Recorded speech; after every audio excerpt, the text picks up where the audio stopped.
ஒரு கிலோ கருப்பட்டி 1000 ரூபாய்க்கு விக்குது அமெரிக்கால.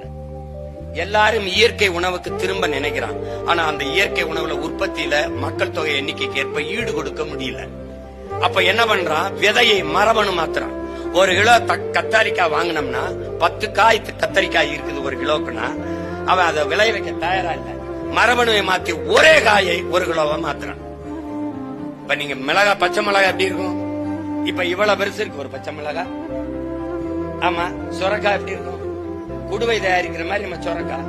இப்ப நீ பாண்டியன் இந்த அந்த பழைய இடுப்புல போட்டிருக்க குடுவை எங்கேயாவது நீங்க சொரக்காய் இப்படி விளையுதா? நீங்க எங்க நாங்கெல்லாம் விளைஞ்சு வரும்போது ஒரு காயை நாம விதை பொறுக்கு விதை மரபினர், பொறுக்கு விதை மரபினர். நாம் எப்படி பொறுக்கு விதை மதன் பாரு. இப்ப தோட்டத்துல கத்தரிக்காய் விளைய வச்சிருப்போம்.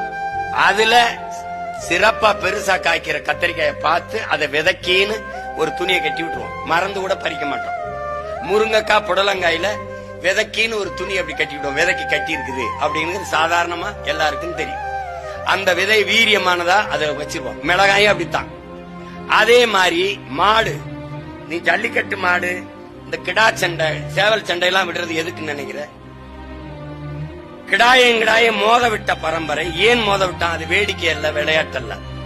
அதுல வென்ற கிடாய் இனப்பெருக்கத்துக்கு இருக்கும், தோற்ற கிடாய் கரியாயிரும்.